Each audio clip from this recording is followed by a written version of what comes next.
আসসালামু আলাইকুম বন্ধুরা, কেমন আছেন? আশা করি অনেক ভালো। তো সো গাইস, তোমাদের সারা পেয়ে আজকের ভিডিওটি অ্যাকচুয়ালি তো ফাইনালি যখন হচ্ছে গিয়ে আমি আমার এইটার একটা আনবক্সিং করি, তো তখন অনেকেই বলছেন ভাইয়া একটা কম বাজেটের ভিতরে একটা ইয়ারবাডস দেখান। তো তখন থেকে ভাবলাম, তো আমি এর আগে একটা ইয়ারবাডস ইউজ করি, বাট ওইটার কোনো ভিডিও দেওয়া হয় নাই।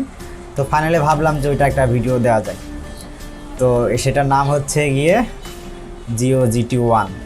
এটা খুব ভালো অ্যাকচুয়ালি, ওইটার মতনই আর কি, জাস্ট ওইটা একটু ব্র্যান্ড আর এটা হচ্ছে গিয়ে নর্মাল ব্র্যান্ড আর ওটা হাই ব্র্যান্ড, এই পার্থক্য, তেমন পার্থক্য পায় নাই। আর এটার প্রাইস হচ্ছে গিয়ে মাত্র 1200 টাকা।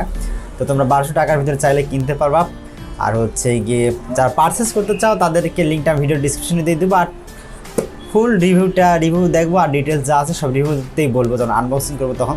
যদিও এটা আমার অলরেডি 1 মাস ইউজ করা হয়ে গেছে, তো 1 মাসের এক্সপিরিয়েন্স আমাদেরকে জানাবো। অ্যাকচুয়ালি এক্সপিরিয়েন্স বলতে গুড কোয়ালিটি, অনেক ভালো, আমার কাছে খুব ভালোই মনে হয়েছে। আমি অনেকদিন ইউজ করছি, তারপর যখন ভাবলাম যে আমি হচ্ছে গিয়ে অ্যাপেল লাভার, তখন ভাবছিলাম যে এটাতে সুইচ করি। তো এই আর কি, তেমন কিছুই না, নয়তো আগে আমি এটাই ইউজ করতাম। তো এটাই রিভিউটাই তোমাদেরকে দেখাবো আজকে। তো টোটাল ভালোই দেখা যাইতেছে, তাই না? ব্ল্যাক কালার, ছোটো, কানের মধ্যে অনেক ভালোই লাগে। তো হ্যাঁ, তার আগে অবশ্যই বলে নেই, তোমরা যারা এখন আমার চ্যানেলটা সাবস্ক্রাইব করো নাই অবশ্যই সাবস্ক্রাইব করবো, আর যারা অলরেডি সাবস্ক্রাইব করছো তাদেরকে অনেক অনেক ধন্যবাদ। তো আনবক্সিং শুরু করা যাক। তো প্রথমেই বক্সটা ওপেন করা যাক আর কি। ফাইনালি যদিও এটা অনেক আগে আমি আনবক্সিং করছি, মানে অনেক ইউজ করছি, তারপরে এটা মানে রিভিউ করতেছি। তবে কম প্রাইসের মধ্যে অনেক ভালোই। তো বক্সটা খোলা যাক আর কি।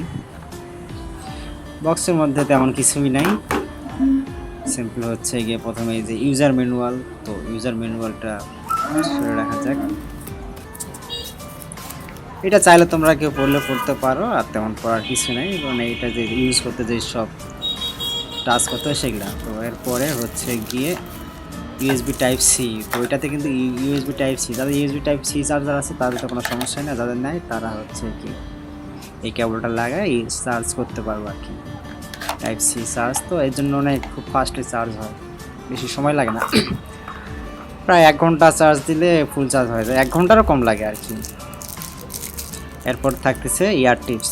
তো এখানে 3 জোড়া ইয়ার টিপস থাকতেছে, তার মধ্যে প্রথম যেটা থাকতেছে ওটা মিডিয়ামটা লাগাই থাকে, আর স্মল লার্জটা এর সঙ্গে এক্সট্রা আছে। তো এরপরে ফাইনাল যেই বক্স সেটা, অর্থাৎ যে এয়ারপড আছে এয়ারপডসটা, এটা বক্সটা অনেক সুন্দর করছে, ব্ল্যাক কালার, পরে রাখতে হবে, হাতে নিতে খুব ভালোই গ্রিপ পাওয়া যায়। আর মেন যে দুইটা হেডফোন, তো সাউন্ড কোয়ালিটি অনেক ভালো, অর্থাৎ মনে হয় সাইডে দুইটা বড় দুইটা বক্স বাজালে যেমন সাউন্ড হয় এমন বিট খুব ভালো আসে আর কি। তবে নয়েজ একবার হেডফোন কানে পড়লে হয় কি, এটার সঙ্গে যে বাইরের আওয়াজটা একটু কম আসে।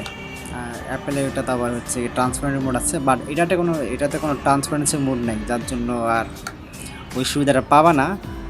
তবে নয়েজ রিক্লাউড করতে পারে আর কি। আর একবার বক্সটা ফুল চার্জ করলে 3 থেকে 4 বার চার্জ করা যায়, অর্থাৎ আপনার ইয়ারবাডসটা 3 থেকে 4 বার চার্জ করবো। একবার চার্জ দিলে 3 ঘন্টা 3.5 ঘন্টার মতো চলে, হ্যাভি ইউজে 3 ঘন্টা বা এমন। তো Type-C, তো আনবক্সিং এই স্যাম্পল, এর মধ্যে আর তেমন বেশি কিছু নেই। তবে সবচেয়ে মেন যে আপনার কালো অথবা কানের সঙ্গে খুব ভালোই ফিট খায় আর কি। হাতে বোলাইতে অবশ্য ভালোই লাগতেছে।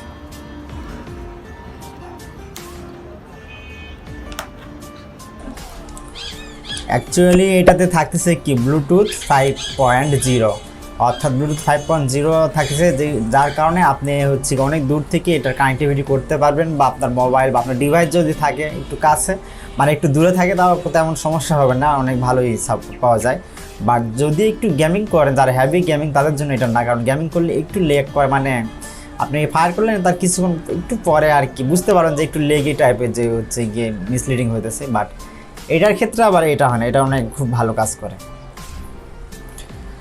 টাচ কন্ট্রোল, অর্থাৎ এর যে ইয়াকে টাচ আছে, অর্থাৎ এয়ারবাডে যে টাচ আছে এটা টাচ কন্ট্রোল, অর্থাৎ প্রথম টাচে পজ হবে, দ্বিতীয় টাচে গান প্লে হবে, আর অটোমেটিক কান থেকে বের করলে গান স্টপ হবে।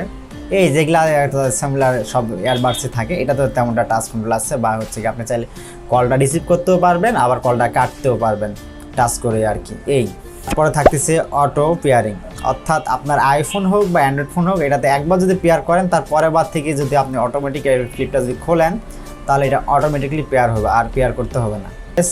রিডিকশন, নয়েজ রিডিকশনটা অতটাও ভালো না বাট অতটা খারাপও না, মানে অন্য হাই লেভেলের হেডফোনের সঙ্গে যায় না, বাট তবুও চলে। অ্যাকচুয়ালি ভালো বলতে গেলে ভালোই, বাট মানে এটার মতন না, এটা অনেকটাই ভালো আমার কাছে মনে হয়েছিল। যে হচ্ছে গিয়ে নয়েজ এএনসিটা এটাতে বেস্ট, এটাতে নর্মাল, এটাতে বেস্ট, তবে এটাতে অতটা ভালো। অ্যান্ড্রয়েডে আইফোন অতটা কাজ করে কিনা আমি জানি না, বাট অ্যান্ড্রয়েডে খুব ভালো কাজ করে। সবচেয়ে বড় কথা হচ্ছে কমফোর্টেবল এয়ারবাড, আপনি কানে দিয়ে কমফোর্টেবল ফিল করবেন, কান থেকে কান জোরে ঝাঁকানাকা করলেও পড়বে না। অ্যাকচুয়ালি অনেকটাই মানে কানে খুব হ্যাপটিক করে, মানে হ্যাপটিক মানে লাগিয়ে থাকে, পরে না।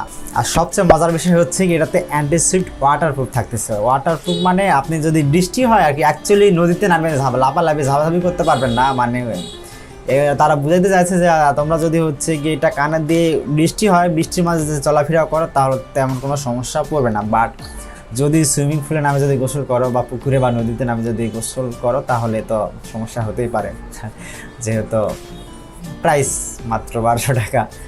তো 1200 টাকা খুব কম না, অনেকের কাছে এটা অনেক বেশি, বাট